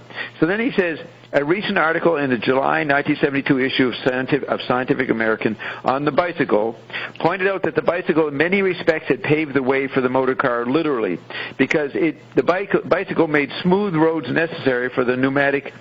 It made smooth roads for the bikes, and then they were ready smooth roads for the pneumatic car. So because the bike made smooth roads later necessary for the pneumatic car. This is equally true with telephone or with radio or television. The effects come first, and the fact of the effects coming first indicates that the study of environmental action, or the action of the storm, must begin with the effects rather than with a theoretic pursuit of causes. Just like Ian says, do not get your mind involved with theories and speculation about what the causes are. The effects have already happened. You got to notice the effects. The effects are percepts, and the causes tend to be concepts. It's interesting, people explain this and that, and they use words to explain it, and they think that the actual hardware is being explained, but actually you're just making up concepts about the hardware. You get that, Bert? The causes tend to be just concepts, whereas some engineers say, no, the causes are the actual apparatus, the actual formulas, the actual substances you weld together. But those are all concepts because you use words to describe them. So the description of what you're doing is always maybe not very close to the actual mystery landscape of what actually caused it to happen. And the mystery landscape's on the level of percepts.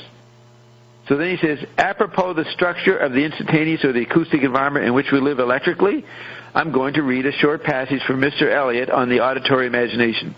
It is a passage which occurs in his book, Use of Poetry and the Use of Criticism. So this is a quotation Marshall for 30 years would quote. But he never said where it was from, the use of poetry and the use of criticism. I mean, I eventually found out, but here it is in 73. It was neat about this talk. He's telling the students a little more details about his tricks and helping the student find them so they can go look it up in the book called Use of Poetry and the Use of Criticism. So the quote is, T.S. Eliot says, what I call the auditory imagination is the feeling for syllable and rhythm, penetrating far below the conscious levels of thought and feeling, invigorating every word, sinking to the most primitive and forgotten, returning to the origin and bringing something back, seeking the beginning and the end. It works through meanings, certainly, or not without meanings in the ordinary sense, and fuses the old and obliterated and the trite, the current and the new and surprising, the most ancient and the most civilized mentality. That's what it fuses. He has several pairs here. The old and the obliterated and the trite, the current and the new and surprising. So they say three words, and I don't know which is the pair. The last one is obvious, the most ancient and the most civilized mentality, replaying the trite, the current, and the new and the surprising. So it fuses the old and obliterated and the trite, the current, and the new and surprising. So I guess basically it's the old and obliterated is one side, and then the trite, the current, the new, and the surprising are on the other side, or the most ancient and the most civilized mentality. So that's the quote. Now, McLuhan said in a letter to Playboy in 1970 that the auditory imagination, written up by Eliot in the 30s or so, or maybe even the 20s, was now ordinary awareness in 1970. What was not ordinary awareness was Finnegan's Wake. So he'd moved from auditory imagination to tactile imagination. He didn't say it, but that's my projection. McLuhan was trying to explain the tactile imagination as shown in Finnegan's Wake. And it had not arrived at the consciousness of the public yet in 1970, but you could say by now Finnegan's Wake is a lot easier for people to get in these terms of tactility. And Frank is a lot easier to get. So then he says after that quote, one of the peculiarities of the electric age is that we live simultaneously in all the cultures of the past. All of the past is here and all of the future is here. Pretty ionic there, right? Anything that could happen, possibly happen in the future is already here. So how could that be here? Well, your television is an anti-gravity device. You're floating all over the place. You're bigger than angels. They can only be in one place at a time. They can be anywhere they want, but they're only there when they're there. But with television and live interactive media, you're everywhere at once, more than the angels can be. So McLuhan is trying to show how fantastic it all is by making statements, all of the past is here and all of the future is here. You take your average 20-year-old college student. They're not going to believe the future is here. They're not going to believe that. They're going to say, McLuhan said not. The future is not here. But we know from Ion the future is here in many deeper ways than than the McLuhan means. Look at this castle. Place from the future back in the past. And probably King Frank kept saying, Lenny, the future's already here. That's why we're going to put this fucking RNA drop in there. We already know what it is. Lenny goes, you amaze me, Frankie. How do you know this stuff, Frankie? Oh, well, it comes with the family. We've been portaling for centuries. We go back to the Freemasons in Egypt. We used to guard the Solomon's Temple, me and my ancestors. So Lenny's there. Lenny just knew, Lenny Vinci from Brooklyn. Lenny da Vinci. He added a da to D-D-U-H. Who are you? Leonard da Vinci. Vinci. That was the Vinci family. Where's that famous Shakespeare and Caesar? I came, I saw, I conquered. Vinci, Vidi, Vidi. Vinci, Viti, Viti. You ever heard of that one? The three statements. I came, I saw, I conquered. Well, Vinci, duh. Maybe it's Vinci, duh. What's your last name? Well, hey, Leonard, what's your last name? Vinci, duh. As if you don't know who I am? Anyway, King Frankie, he knew. Okay, the future is here. All of the past is here and all the future is here. For the amount of information that's in the media, how much of information do you require to say it's all here? You know what I mean? Back in the 50s with the cornucopia of television, they thought, gee, this is information overload. I'm seeing everything, The mind can decide that it's all here at very early stages. Like a 10-year-old today, when they're 20, they'll finally, everything they imagined was coming in the future, suddenly it will come, and they would say, I never thought I'd see that. That definitely is the future. Every generation has that experience where, holy shit, it's all here already. They're going to get to that point where they experience the information overload, epiphany. So he says, McLuhan says, all of the past is here and all of the future is here. This is a peculiarity of the instantaneous, the vibes. He's never said the vibes like that before. This is a peculiarity of the vibes, the acoustic resonance, the acoustic interface, which has become the very pattern of our lives. This is a kind of audible tactile interface which engenders its own patterns of perception, and it's one that early on Yeats drew to our attention. Now he's going to give another quote he used to quote a lot from Yeats. Back in 1900 or earlier, he spoke of the emotion of multitude in a short passage. The emotion of multitude, I think we can discover quite easily, is engendered very much by acoustic resonance and interval, not by connection. Yeats says, quote, another long quote from Yeats. I have been thinking a good deal about plays lately, and I have been wondering why I dislike the clear and logical construction which seems necessary if one is to succeed on the modern stage. It came into my head the other day that this construction, which all the world has learnt from France, has everything of high literature except the emotion of multitude. So he's going to criticize the French play. The Greek drama has got the emotion of multitude from its chorus, which called up famous sorrows, even all the gods and all heroes, to witness, as it were, some well-ordered fable, some action separated, but for this from all but itself. Don't know what that means. Some action separated, but for this from all but itself. But that's Yeats's complexity. The French play delights in the well-ordered fable, but by leaving out the chorus, it has created an art where poetry and imagination, always the children of far-off multitudinous things, must of necessity grow less important than the mere will. So the will takes over in the French play. This is why I said to myself, French dramatic poetry is so often rhetorical. For what is rhetoric but the will trying to do the work of the imagination?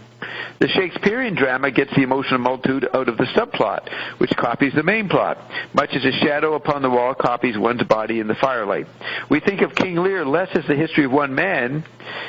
Read that again. We think of King Lear less as the history of one man and his sorrows than as the history of a whole evil time. King Lear's shadow, is in Gloucester, who also has ungrateful children, and the mind goes on imagining other shadows, shadow beyond shadow, says Yeats, till it has pictured the whole world. In Hamlet, one hardly notices, so subtly is the web woven, that the murder of Hamlet's father and the sorrow of Hamlet are shadowed in the lives of Fortinbras and Ophelia and Laertes, whose fathers too have been killed. It is so in all the plays, or in all but all, and very commonly the subplot is the main plot working itself out in more ordinary men and women. and so doubly calling up before us the image of multitude. So this whole emotion of multitude that Yeats is talking about, McLuhan says, the sense of so now McLuhan's talking. The sense of universality, which is what he meant, what Yeats meant by the emotion of multitude, the sense of total involvement in images, is one of the features of the electric time and one of the features of art in the electric age. Baudelaire drew our attention to a very profound aspect of art and communication in his phrase to the reader of his book of poetry, Les Fleurs du Mal. And the phrase was, hypocrite lecteur, mon semblable, mon frère. So hypocritical reader, my simulation, my similar, my brother. Hypocrite lecteur, mon semblable, mon frère. You know how I would say, I resemble that remark. It's right there, mon semblable, mon frère. The reader puts on the mask of the poem, and the author, the poet, puts on the mask of the reader. It's a reciprocal activity of putting on and putting off in sequence and in simultaneity. This put on is part of the creation of this sense of order and of multitude and of universality. And this is one of the aspects of art.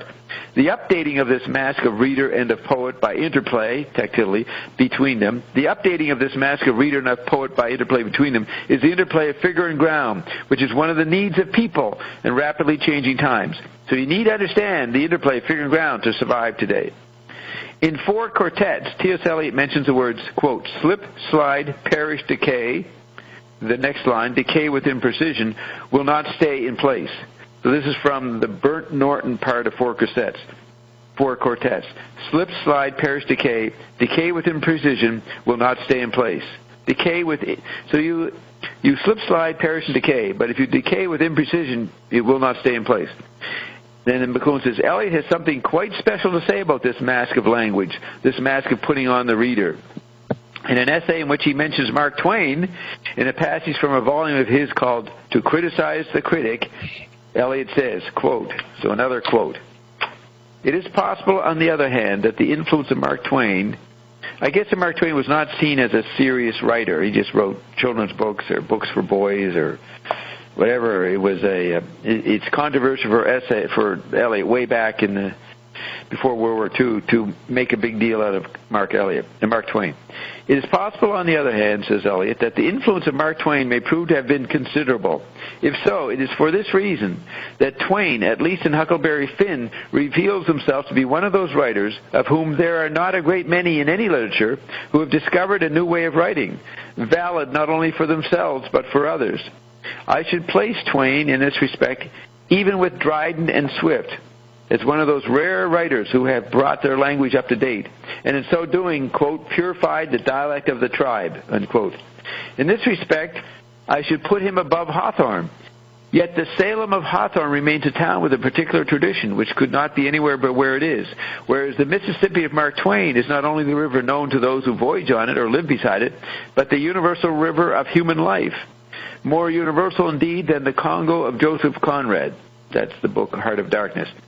For Twain's readers anywhere, the Mississippi is the river. There is in Twain, I think, a great unconscious depth which gives to Huckleberry Finn this symbolic value, a symbolism all the more powerful for being uncalculated and unconscious. So it's like Twain made the river everybody's river. For Twain's readers anywhere, the Mississippi is the river. So that's the end of the Eliot quote. Then McLuhan says, now, this updating of language is really an updating of sensibility, of awareness, of perception. And this is something which is the role of the artist to perform. Now, here we get some good stuff. Updating is partly undertaken by popular forms like jazz and rock. And it's curious that jazz and rock, like much other poetry of our time, depends upon an oral and it is curious that jazz and rock, like much other poetry of our time, depend upon an oral tradition of speech. Just as the Irish oral tradition has given us a great deal of contemporary poetry or 20th century poetry, so the only place in the world in which jazz and rock originate is the Deep South. And in the Deep South, they have an oral tradition which makes song and dance possible. But that's figure. The hidden ground of this activity of popular music is the sound of the technology of the city. The function of music is to translate the sounds of the environment through language to humanize the technology of the metropolis by translating those sounds in all their raucous disorder, translating them through the rhythms of a great language. I suggest that this is true of any music in any part of the world, but it happens in our century to be peculiarly jazz and rock forms, which are really a basic type of poetry, updating to oral tradition the sensibilities of modern man. See, that brings in Zappa, right? Updating the metropolis, the discarnate magnetic city, through the rhythms of doo-wop, R&B, and Varese, Stockhausen. So here's McLuhan talking about high culture, Eliot, Yeats, Joyce, and all of a sudden he's going into jazz and rock, which was pretty controversial back then in the 60s, right, in the academic world. Then he says, it does seem paradoxical that the most advanced technology should require a somewhat archaic language. He's talking about the jazz and rock forms or the oral tradition or whatever is ancient in old music. So it does seem paradoxical that the most advanced technology, so he's talking about the tetrad retrieving, the most advanced technology should require a somewhat archaic language.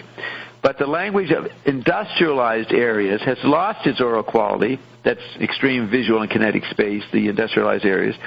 That has lost its oral quality and oral rhythms and seems to be incapable of translating the new sounds of technology or humanizing the new sounds through that language. I suggest this is a way of looking at or noticing the forms of popular art which have to be participative and have to be related to the new technology. Otherwise, they would have no public whatever. The response of the young to jazz and rock is no greater than the response of the great poets and painters of our time. The jazz and rock forms are abstract in the sense that they have pulled out the visual connections and the melodic forms. Syncopation in the early phases of jazz simply meant pulling out the visual connections, pulling out the continuity. And in Picasso or any other abstract artist, the technique is simply to pull out the visual connections. That's what abstract means. Abstractus. A-B-S-T-R-A-C-T-U-S is the italicized. It means the pulling out. You pull out something. What you pull out in abstract art and in jazz and in symbolism is the connection. Then he says, Edgar Allan Poe invented not only the symbolist poem by working from the effects before the causes, he also invented the detective story. And the detective story is written by pulling out the connection. The, quote, missing link, unquote. Now, he said that's why everybody was fascinated with Darwin's creation, or Darwin's evolution, because it had the missing link in it, already invented by Poe, who lived at the same time, just before and the same time as Darwin, the young Darwin. The missing link, and I'm still trying to find out who invented the phrase, the missing link has prompted more participation in scientific endeavor than all the links that were ever made. So you get that? All of science is obsessed with the missing link. It's like the detective story. It involves you more deeply. So he's saying the missing link involves you. It arouses curiosity more than any possible connection could do. Connections don't arouse curiosity. It arouses curiosity more than any possible connection could do. But the strange fact about the missing link or about a discontinuity is that the audience leaps to fill it in. And this is true in jazz and so on. So it's like a pun. We all, when you start hearing jazz and rock, you leap, you jump, you want to start dancing. Let's see if everybody's still here. I better check. Yes. Anonymous. The missing link is actually the link between you and you. It's not that's right. What was it? The distance between you and you. Isn't that what Ian says? The distance between you and you, right? The missing link. The gap is where the action is. I like to think of the middle kingdom as the gap, as opposed to the outer and the inner kingdoms. Anyways, he says, but the strange fact about the missing link or about a discontinuity is that the audience leaps to fill it in, and this is true in jazz and so on. But at any rate, he goes, but at any rate, I think it fair to say that jazz and rock have turned English into a world language, because you cannot sing jazz and rock in any other language but English. And so the Danes and the Russians and the Chinese and Japanese have all learned English in order to sing jazz and rock. That is, literally, they do sing it in English whether they know English or not. There's a strange reason, which would take too long to explain, why English alone of all the languages of the world can cope with the musical problem of our time. There's a technical reason, a rather complicated one, that is complicated to explain. Now, what the answer is, when people would ask, why is English, sung, used in rock? And he'd say, because it's in feet. It's measured in feet, which is the grammatical term for measuring, counting off iambic pentameter. So, he actually tells you in other lectures, he'll say it's measured in feet. He'll occasionally say that. But for some reason, he's not saying it here. He's saying the other stuff about jazz and rock, but he's not saying about the feet, and he's actually saying, oh, it's too complicated. It'd take years to explain. But he used to explain it by one sentence. What's the answer? I used to see him ask people in the seminars. He'd go, why is rock only in English? And they'd think, I don't know, and he'd go, feet. He'd just say one word, he'd go, feet. And they would look at him and say, feet? And if they knew linguists, they'd, iambic pentameter, that's how you measure poetry, feet. And then they'd get it and laugh. But it was kind of a joke. But here he's saying the joke would take a long time to explain. There's subtle Manipian here. He's a Manipian. Now, next paragraph. When T.S.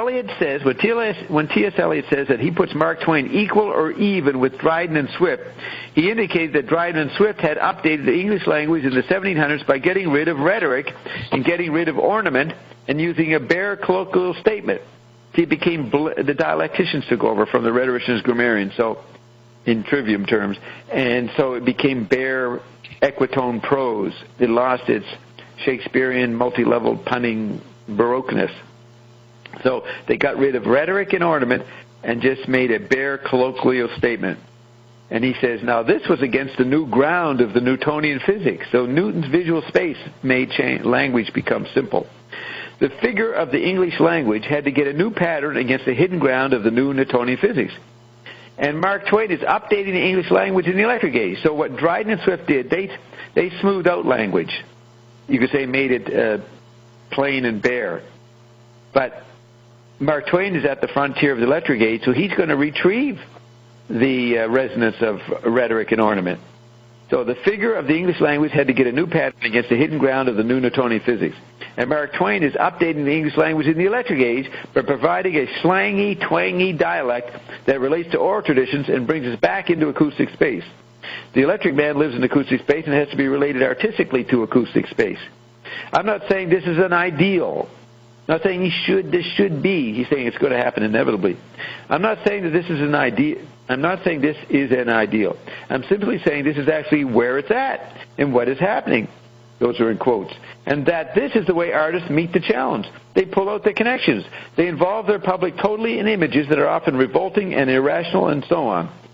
But this technique is to update sensibilities. Think of electronic music, pulling out the melody connections. But this technique is to update sensibilities. Violence is a form of identity quest, and the updating is often in the form of artistic violence. Any art movement or discovery that has any real core in it enrages people. Think of the Surrealists, the Dadaists, the guy who did Uberoi, forget his name. You can see that we're moving very rapidly to placidity and tranquility in the arts because they become very monotonously one thing or another. So he's saying the arts are becoming boring because art has moved to a new ground. And the time is now right for a completely new breakthrough in the arts. And that was Zappa in music. So any art movement or discovery that has any real core in it enrages people. Zappa enraged people so much they fucking banned him from the radio. You can see that we're moving very rapidly to placidity and tranquility in the arts because they become very monotonously one thing or another. And the time is now right for a completely new breakthrough in the arts. I'm not going to take a guess at what it's going to be, he says, but I think it would be worth having since you know. So he's saying this breakthrough would be worth having. Since you know that the time is ripe, you know there's going to be a breakthrough. There's going to be a complete change in image in the arts very soon, as there is in technology. Now, I'm not sure. Many things happened in the 70s, 80s, 90s in art. Many things that shocked the art world. But the real art was in the media development and the unfolding of the Android meme. So the big shock is the arts failed to be prophetic. They became dull. And now they just go to art schools and look for the latest graduate student and give them $1 million. That's what the art world's come to. Do you see what I'm saying, Roxy? Oh, I tried. Did she get dropped off? I just clicked on one. Is that you, Roxy? Are you back? Oh, let's see if we got an email. Maybe she got knocked off.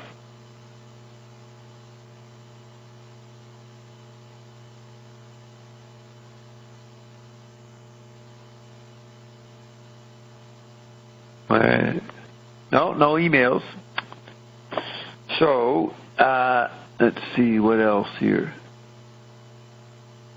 Well, that's what you just described about the art student. That sounds like it relates to something you and Carolyn discussed 2 weeks ago about the art world. It's becoming more like a tribe that they're trying to protect or trying to uphold the old elitism, the old specialty. Yes. Yeah, that's right. They've been doing that for 30 years. And McClone writes about it in the book Laws of Media, that the art world got taken over by cliques and secret societies and secret groups and insider groups. And Warhol wanted to be part of that. That's why he started his factory. He said, I was a big deal with advertising, but I wanted to be part of the elite in the art world. So he created his own scene and eventually became part of the elite. But then he said, Carol read his biography, he was always rejected. He still was considered an upstart. So, where's Roxy? Did you mute yourself? Where are you?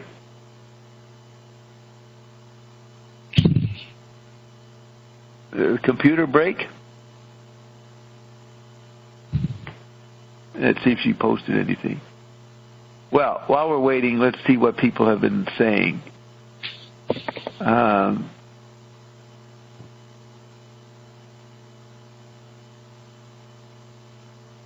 So Leon was punning on Cohen Aesthetic.